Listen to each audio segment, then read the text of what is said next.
Three words I would use to describe my experience would be inclusive, impartial, and accepting. The three words that I would choose are diverse, discussion-based, and community. So my experience with the Canadian education system has been fair, in my opinion. Like, it's pretty mediocre, it kind of leaves you in the middle, but it's fair. I had fun learning, and I was given fair opportunities as when it comes to with my peers. I was treated like any other student throughout my school career, and the fact that I was a minority did not have much of an impact on my learning, the way I was taught, or the way I was treated by both my teachers and my peers. So the first word I chose was diverse because Canada by itself is already so diverse. We have so many different cultures here. And then the second one I chose was discussion-based.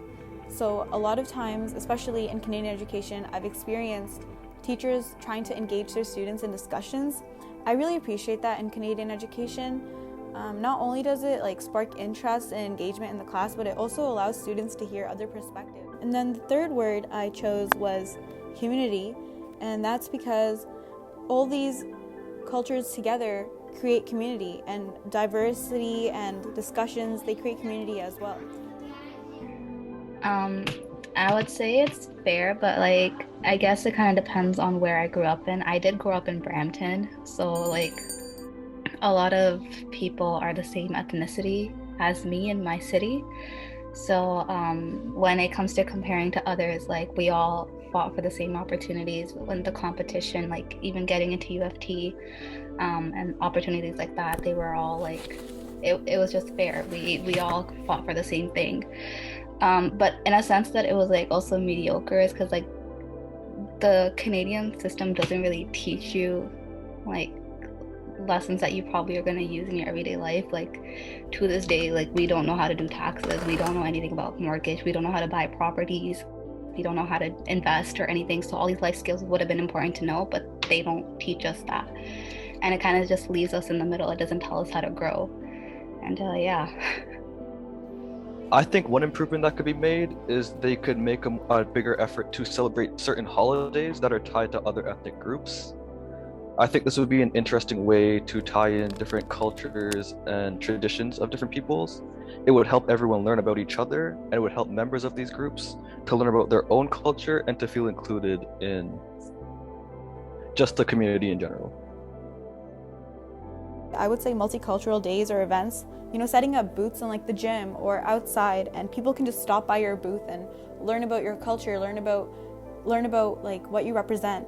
They invite people to come and learn. You're not just sitting in a classroom and just listening. You're actually in the moment listening to them, and you're engaged in what they're saying, and interacting with people as well. So I think that's a great way to learn.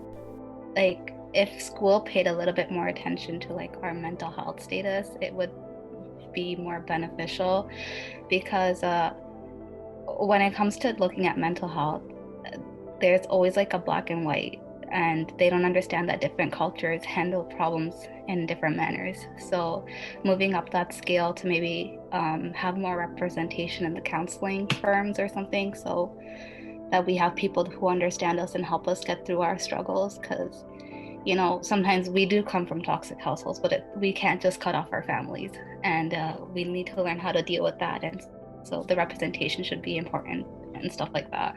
Within the public school system includes students from low-income families to first-generation Canadians. We learn how first-generation Canadians and their families are seen as minorities, and the difficulties they face as they adapt in a new society. Educators are part of the system as they influence students within the classrooms. They can play a part in distributing effects of colonialism in schools. We should continue to work with students, teachers, and administration to better observe the roots of racism and find better ways to be more inclusive. Promoting effective relationships, continuing talks of diversity and equality, as well as analyzing privileges with advocacy and cultural awareness. That being said, the importance of diversity and discussion becomes even more relevant, with these underrepresented groups, many struggling to adapt to their new lifestyle after immigration. What they need most is help, resources, and peers who understand their struggle. Racism, unfortunately, is unavoidable and hateful, However, there are steps we can take in order to educate youth and remove them from this hateful cycle, teach them true values and how to be a friend to one another regardless of where they come from or if they look different than you. This is the importance of educators within the classroom. Their impact is far greater than they or you may expect. Think about it realistically. From 1st to 8th grade, you spend roughly 8 hours a day in school with people you may not know, understand, look like, eat the same food as, have the same hobbies as, and so on. Who regulates all of these interactions whilst teaching you each subject? The educators and teachers, of course. This is proof of change that we as individuals, everyday people, can make in order to ease the struggles of one another, especially these immigrant mothers, fathers, and first-generation Canadian children who are trying their hardest, yet still receive hate and hardship